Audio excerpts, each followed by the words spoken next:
یہ صرف تاریخ کے صفحات نہیں بلکہ چیختی فریاد کرتی روحوں کی داستان ہے۔ یہ ان مجاہدوں کی کہانی ہے جنہوں نے اپنا خون دے کر اسلام کو عزت بخشی، لیکن آج ان کی قبریں تنہا، خاموش اور بے کسی کے عالم میں سوال کر رہی ہے۔ کیا وہ نسل ختم ہو گئی ہے جس کے لیے ہم نے جانیں قربان کی تھی؟ دمشق کا منظر ہے۔ فرانس کا جنرل اگورو او شام میں داخل ہوتا ہے۔ فتح کے نشے میں مست، اس کا گھمنڈ 7ویں آسمان پر ہوتا ہے، لیکن وہ کسی قلعہ قصر کی طرف نہیں جاتا۔ وہ سیدھا سلطان صلاح الدین ایوبی کے مزار کی طرف بڑھتا ہے۔ پہنچتے ہی قبر کو جوتے سے ٹھوکر مارتا ہے اور کہتا ہے، صلاح الدین، ہم پھر آ گئے ہیں۔ یہ صرف ایک جملہ نہیں تھا، یہ پوری امت مسلمہ کے لیے تذلیل کا پیغام تھا۔ کیا صلاح الدین ایوبی کی روح نے تڑپ کر آسمان کو نہ دیکھا ہوگا؟ کیا وہ نہ پکارا ہوگا، اے میرے اللہ؟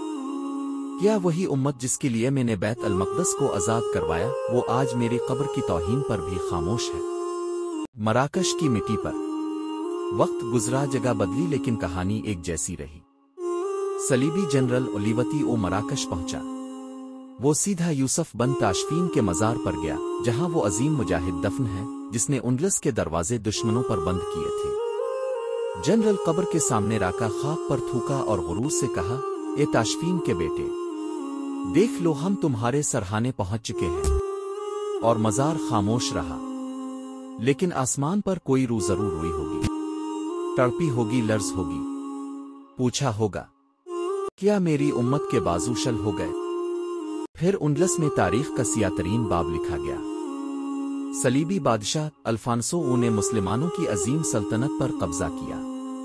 وہ حاجب منصور کی قبر پر پہنچا، وہاں سونے کی چارپائی بچھائی، شراب انڈیلی اور اپنی ملکہ کے ساتھ بیٹھ کر کہا، دیکھو، میں نے مسلمانوں کی حکومت کو ختم کر دیا۔ کیا حاجب منصور کی روح اس وقت نہ روئی ہوگی؟ کیا اس نے آسمان کی طرف دیکھ کر فریاد نہ کی ہوگی، اے میرے رب؟ کیا میری امت کے شیر بھیڑ بکریوں میں بدل گئے ہیں؟ پھر وہ دن آیا جب خلافت عثمانیہ کا چراغ بھی بجھ گیا۔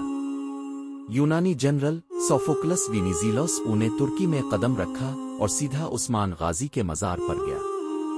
اس نے فخر سے کہا، دیکھو اے بڑی پگڑی والے، ہم نے تمہاری سلطنت کا خاتمہ کر دیا ہے۔ کیا عثمان غازی، وہ شخص جس نے خلافت کی بنیاد رکھی تھی، اس کی روح نہ تڑپی ہوگی؟ کیا اس نے نہ سوچا ہوگا، کیا میرے وارثوں نے میری قربانیاں فراموش کر دیں؟ آج ہم کہاں کھڑے ہیں؟ ہماری زندگیوں کا مرکز کیا ہے؟ کیا ہمیں اپنے ہیروز یاد ہیں؟ کیا ہمیں اپنی تاریخ کا علم ہے؟ ہم نے ان مزاروں کو سیلفیوں کی جگہ بنا دیا۔ ہم نے ان عظیم مجاہدوں کو صرف کتابوں کی حد تک محدود کر دیا۔ ہمیں صرف ٹک ٹاک، انسٹاگرام، ریلز اور سوشل میڈیا کی چمک دمک نظر آتی ہے۔ ہمیں غیرت، حمیت، قربانی، وفا جیسے الفاظ پرانی کہانیاں لگتی ہیں۔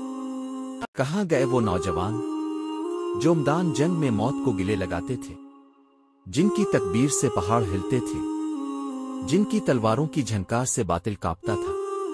کہاں ہیں وہ مائیں جو اپنے بیٹوں کو شہادت کے لیے ہنستے ہوئے رخصت کرتی تھی؟ آج صلاح الدین ایوبی، یوسف بن تاشفین، حاجب منصور اور عثمان غازی کی ارواح آسمانوں سے ہمیں دیکھ رہی ہے۔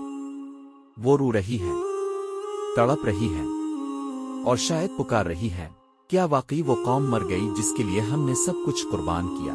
مسلمانوں، اب بھی وقت ہے، یہ جاگنے کا وقت ہے۔ یہ وقت ہے اپنی تاریخ کو دوبارہ لکھنے کا۔ یہ وقت ہے اپنے ایمان کو زندہ کرنے کا۔ یہ وقت ہے اسلام کو عزت کی بلندیوں پر دوبارہ پہنچانے کا، ورنہ تاریخ پھر یہی کہے گی، یہ وہ قوم تھی جو خود ہی اپنے زوال کی ذمہ دار تھی۔ ویڈیو کو لائک کریں، شیئر کریں، کمنٹ کریں، چینل کو سبسکرائب کریں۔